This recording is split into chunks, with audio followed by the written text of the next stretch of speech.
సంక్రాంతి పండుగ అంటేనే పిండి వంటలు, బొబ్బెమ్మలు, రకరకాల వంటల తీరు ఇక్కడ తెలంగాణ ప్రజలు జరుపుకుంటూ ఉంటారు. ఇక్కడ పక్క రాష్ట్రమైన ఆంధ్రప్రదేశ్లో కూడా ఈ పండుగ భారీ ఎత్తున జరుపుకోవడం అనేది జరుగుతుంది. హరిదాసు కథలతోటి అంటే రకరకాల రంగులతోటి పతంగులు, పెద్ద పెద్ద కైట్స్ ఎగిరవేయడం అనేది అయితే జరుగుతుంటుంది. ఇప్పుడు ప్రస్తుతము ఇక్కడ జల వివార్ దగ్గర ఉన్నాము. ఇక్కడ మాజీ మంత్రి తలసాని శ్రీనివాస్, ప్రస్తుతం ఎమ్మెల్యే కూడా ఆయన ఏర్పాటు చేసిన ఇక్కడ కైట్ ఫెస్టివల్లో మనము చాలా మందిని చూస్తున్నాం. అనేక రకాల కైట్స్ కూడా ఇక్కడ ఇవ్వడం అనేది అయితే జరిగింది. చాలా మంది కూడా ఇక్కడ భారీ ఎత్తున ఈ కైట్స్ ఫెస్టివల్లో పాల్గొంటున్నారు. సో ఇప్పుడు అతని అంటే ఇక్కడ మాజీ మంత్రి కూడా ఇక్కడ ఈ కైట్ ఫెస్టివల్లో పాల్గొనడం అనేది అయితే జరిగింది. ఇప్పుడు మనతో పాటు కొంతమంది ఉన్నారు, వాళ్ళని అడిగి తెలుసుకునే ప్రయత్నం చేద్దాం. చెప్పండి సార్, ఎట్లా చూస్తారు ఈ కైట్ ఫెస్టివల్? చిన్నప్పుడు ఎట్లుండే? Super sir. ఇప్పుడు ఎట్లుంది? బాగుంది సార్, చాలా బాగుంది. అవునా? మరి ప్రభుత్వం కూడా ఏర్పాటు చేసింది కదా, మరి ఇక్కడ ఎందుకు చేయవలసి వస్తుంది మీరు? ప్రభుత్వం అవునా? Okay, right. ఇగో చిన్నపిల్లలు కూడా ఇక్కడ బాగా ఎగురవేయడం అనేది జరుగుతుంది. సార్ ఎట్లా చూస్తారు సార్? ఇప్పుడు మీ చిన్నప్పుడు ఎట్లుండే, ఇప్పుడు ఎట్లుంది ఈ పండుగ? చిన్నప్పుడు వేరే ఉండే కదా, ఇప్పుడు అది పోయింది. ఇప్పుడు లేదా మజా లేదు. ఎట్లుంది మరి? మా బ్రదర్ శ్రీనివాస్ యాదవ్ అన్నయ్య అయితే ఫుల్ చాలా ఎంజాయ్ చేస్తుండే అప్పుడు పతంగుల పండుగ. ఇప్పుడు అందరూ ఇది సంక్రాంతి అంటే అసలు ఎవరు బయటికి వెళ్తలేరు.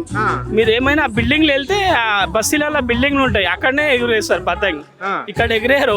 ఈ రోజు ఎట్లా ఉంది మరి ఏర్పాట్లు? ఏ విధంగా? ప్రతి సంవత్సరం అన్నయ్య ఇక్కడ ఏర్పాటు చేస్తాడు పీపుల్ ప్లాజాలో. అందరూ వస్తారు, ఎంజాయ్ చేస్తారు. సిటీలో వేసేది ఒకటి కాదు, తలసాని శ్రీనివాస్ యాదవ్ అన్ననే కాలి, ఇంకెవరు పొలిటీషియన్స్ రారు ఇక్కడ. అంటే ప్రభుత్వం కూడా ఏర్పాటు చేసింది కదా? ప్రభుత్వం ఏర్పాటు చేసింది, కానీ ఇప్పుడు అన్నయ్య ఇక్కడ వచ్చారు. ప్రతి సంవత్సరం ఇక్కడ చేస్తాడు కదా పీపుల్ ప్లాజాలో. జల విహార్ చేస్తాడు. మీకు కూడా సంక్రాంతి శుభాకాంక్షలు. చెప్పండి సార్, ఎట్లా చూస్తారు ఈ పండుగ ఫెస్టివల్? గత 20 సంవత్సరాల నుంచి నేను ఎగిరేస్తున్నా. ఈ పండుగ అంటే చాలా సంతోషం అన్న. అందరు దోస్తులందరూ ఒక్క దగ్గర ఉంటారు, కొంచెం తాగుడు తినుడు మంచిగా ఎంజాయ్ చేస్తాం. ఈ సంక్రాంతి అంటేనే అందరు దోస్తులందరూ ఒక్క దగ్గర ఉంటారు, ఒక్క తాటి మీకు వచ్చి పతంగ ఎగిరేస్తారు అనమాట. ఇక మస్తు ఎంజాయ్ చేస్తాం. ఇక పతంగుల పండుగ 2 రోజులు. ఎట్లా ఇక తాగుడు తినుడు, నాటుకోడి ఈటు కూడా వండుకుంటాము, పతంగులు తెచ్చుకుంటాం. దోస్తులందరూ ఒక్క దగ్గర ఉంటారు, మంచిగా మాంజా ఎగిరేసుకుంటే పతంగ ఎగిరేసుకుంటే మంచిగా ఎంజాయ్ చేస్తాం. డీజే పాటలతోటి. ఎంత ఖర్చు అవుతుంది? ఏ ఖర్చు ఏముంటుంది, అందరూ తల 1000 రూపాయలు వేసుకుంటాం అంతే. చెప్పన్నా, ఎట్లుంది మీ చిన్నప్పుడు? ఎట్లుండే పండుగ, ఇప్పుడు ఎట్లుంటుంది? చిన్నప్పుడు చాలా బాగుండే పండుగ. రాను పండుగలు కొంచెం తగ్గుతున్నాయి. ఎందుకు? దీనికి అంత కారణం ఏంటి మరి? కారణం ఏంటంటే ఏం చెప్పలేం. కారణం ఎవరిది వాళ్ళకే ఉంటది. మేము చిన్న ఉన్నప్పుడు మాంజా సుతాంచుకొని మా అంతలో మేమే మాంజా సుతాంచి మాంజా రుద్ది పతంగిలు ఎగరేస్తుండే అప్పుడు చాలా చిన్నప్పుడు. పండుగ ప్రత్యేకత ఏంటి మరి? ప్రత్యేకత అంటే అంతా పిండి వంటలు వండుకుంటారు, హ్యాపీగా సంతోషంగా ఇంట్లో కుటుంబంతో అందరితోటి కలిసిమెలిసి పండుగ చేసుకుంటారు. పిల్లలు యూత్ అంతా పతంగులు ఎగరేస్తాడు, ఎంజాయ్ చేస్తూ ఉంటుంది. మరి మాంజా వల్ల కూడా ప్రమాదాలు జరిగే అవకాశం ఉంటుంది. అది చైనా మాంజా కోసం అది ప్రమాదాలు జరుగుతున్నాయి. ఖచ్చితంగా దాన్ని అరికట్టాలి మనం అందరం కూడా. ఎందుకంటే అప్పుడు మనం ఏదైతే సుతాంచుకొని ఎగిరేసే మాంజా ఉందో ఆ రోజులు మళ్ళీ రావాలా. అటువంటి మాంజా అయితేనే మనకు మంచిగా ఉంటుంది. అటువంటి పతంగులు ఎగరేస్తేనే బాగుంటుంది. ఇట్లా విచ్చలు విడిగా రోడ్ల మీద ఎక్కడ పడితే అక్కడ పతంగులు ఎగరేసి బిల్డింగ్ల మీద ఎగరేసి పిల్లల ప్రాణాలు పోతాయి. ఆ మాంజా ఎట్లుంటది అంటే అది వైర్ లెక్కన ఉండదు సేమ్. అది చాలా ప్రమాదకరం. అటువంటి మాంజాలతో ఎగిరేయద్దు. మా పిల్లలకు కూడా అదే చెప్తాము. మేము కూడా ఇప్పుడు అప్పుడు సుతాంచినాం, కానీ ఇప్పుడు మేము కూడా మాంజా కొనుక్కొచ్చినాం, కానీ ఈ చైనాకు సంబంధించిన మాంజా కొనుక్కరాలి. మరి మీ తల్లిదండ్రులు ఏమనే వాళ్ళు అంటే పొద్దున పోతే సాయంత్రం దాకా ఆడుకుంటే వస్తే మీ తిండి తిప్పలు ఇవన్నీ ఉంటాయి కదా, మరి అట్లా వాళ్ళతో ఎట్లుండేది? తల్లిదండ్రులు కంపల్సరీ మన మేలు కోరే వాళ్ళే వాళ్ళు. ఎందుకంటే మనం టైంకి తినాలా, ఉండాలా, కానీ ఎంజాయ్ దాంతోపాటు ఎంజాయ్ కూడా చేయమని చెప్తుండే. పండుగలనే ఎంజాయ్ చేయాలా, పండుగలప్పుడే ఎంజాయ్ చేయాలా. పండుగ ఎంజాయ్ చేయండి, ఆరోగ్యం కూడా కాపాడుకోండి అని చెప్పేవాళ్ళు. గొడవలు తిడుతుండే వాళ్ళు.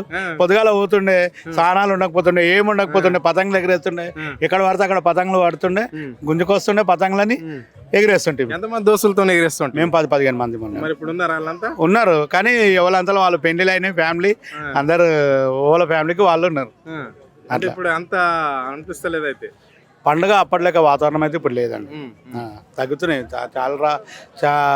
చాలా రోజులుగా అసలు కొన్ని ఒక 5-6 సంవత్సరాల కింద అయితే ఇంకా తగ్గింది. అప్పుడన్నా ఒక 5-6 సంవత్సరాల కింద కమ్సకం పతంగులు అసలు పతంగులే లేవు. అంటే ఓన్లీ మీరు మాంజా గురించే చెప్పారు, మరి ఇది ఏంది పతంగులు మరి ఎట్లా తయారు చేసేవాళ్ళు? పతంగులు కూడా మీరు తయారు చేసుకుంటారా ఎట్లా? పతంగులు మేము తయారు చేయకపోతుండే, మాంజ ఒకటే తయారు చేసుకుంటుంటే పతంగులు మాత్రం కొనుక్కొనే ఎగరేస్తుంటే. మీరు పేపర్ పతంగ ఏం లేదు, లైట్ పతంగ ఎగరేస్తుంటాం నైట్లా.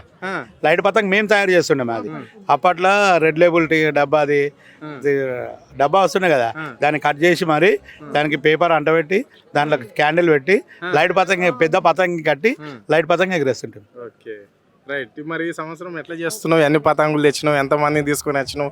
నీ దోస్తులను మరి ఏంది? మా ఫ్రెండ్స్ 4 వచ్చినాం ఇప్పుడు ప్రస్తుతానికి అయితే. మా సార్ ప్రోగ్రామ్కి వచ్చినాం.